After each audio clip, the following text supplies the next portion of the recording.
Welcome to Welling for your spiritual health and growth. I begin a new series on perhaps the strongest emotion that a human being can experience. I've seen it on wall plates, on t-shirts, on stock images. Simply reads blessed, truly blessed, or something to that effect. Because blessed means it leads to thanksgiving, a sense of gratitude deep in the core of our human existence. It takes a particular thought process and intentional focus on the many things that God has done for us in order to prioritize blessing in the middle of confusion, of disruption, of challenges that each one of us must face on this side of eternity. And yet in the listing of God's blessings, there is a specific joy. That's a way to live life with joyful thanks, with joyful gratitude. In fact, they are all related.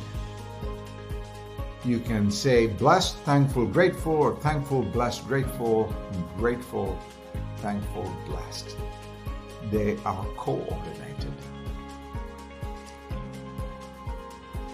In the series, I want to talk about a psalm which goes beyond the Lord's blessing of us into generating a response that is active because we've been blessed. While we are listing the blessings, there is also a blessed beyond.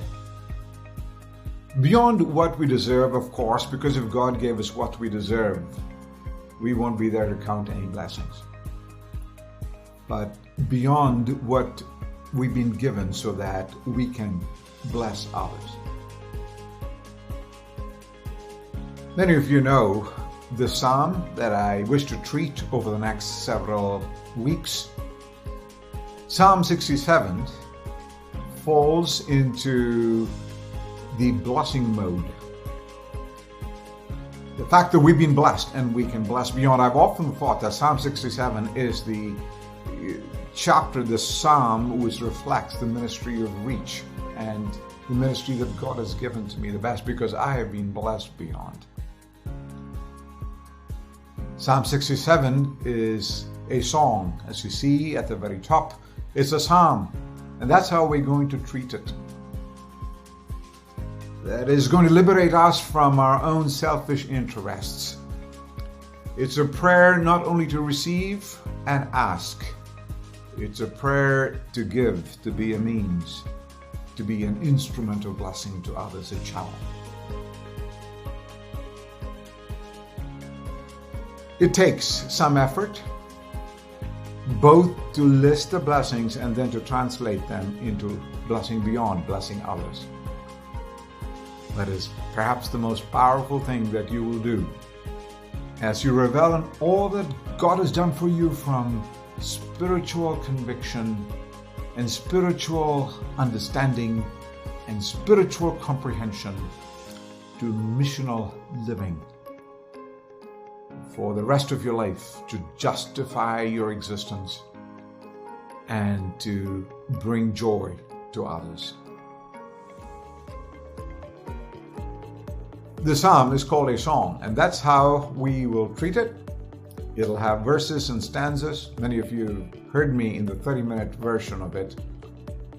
But I can spend a few more minutes on each verse because we have many episodes that will bring you a sense of blessing as never before. For a start, I would like to read the psalm for you. I'm going to read this in a linear fashion, but I really encourage you to respond in antiphonal responsive reading, where I read verse 1 and you read verse 2 as you see it on the screen. Just go ahead and read it aloud, even though we can't hear you. It's worthwhile reading it, and then we'll read the last verse together. As you see, the heading of Psalm 67 is for the choir director with stringed instruments. So there's a lot of noise and joy and majesty and splendor and energy in the reading of the psalm by the people of God. It's a psalm. It's a song. There are many kinds of psalms, as you know, in Scripture.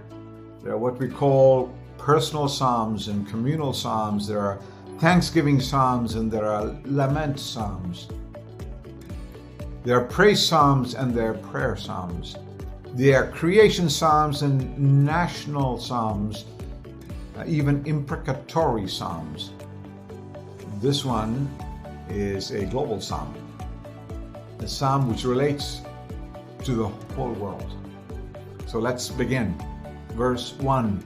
God be gracious to us and bless us, and cause his face to shine upon us. Selah.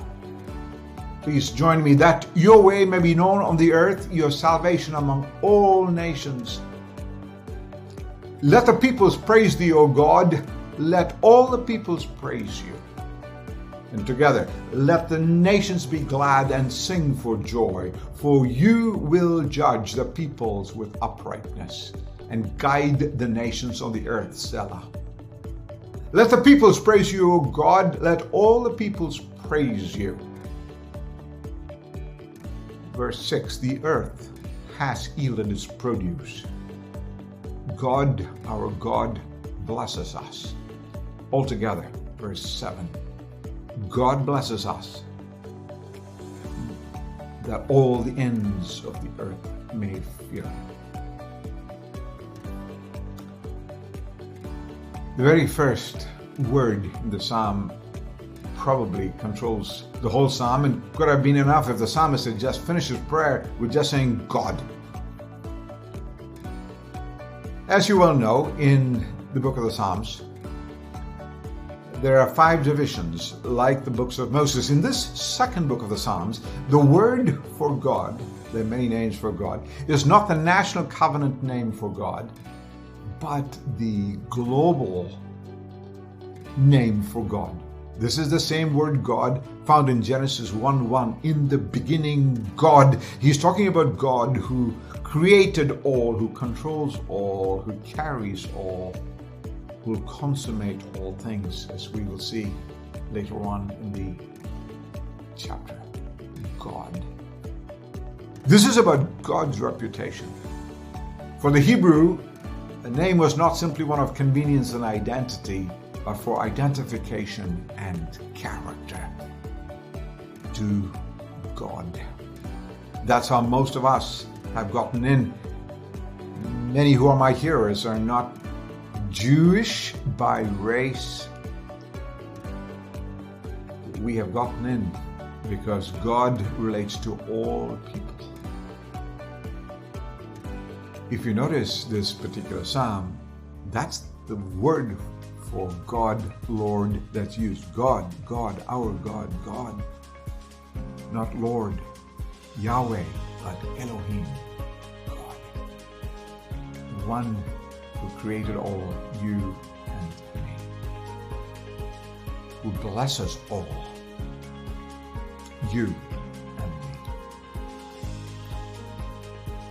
That means this is a theocentric psalm.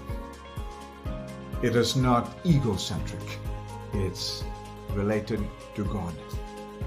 That's the adjustment we need if we're going to live a life that's blessed beyond and blesses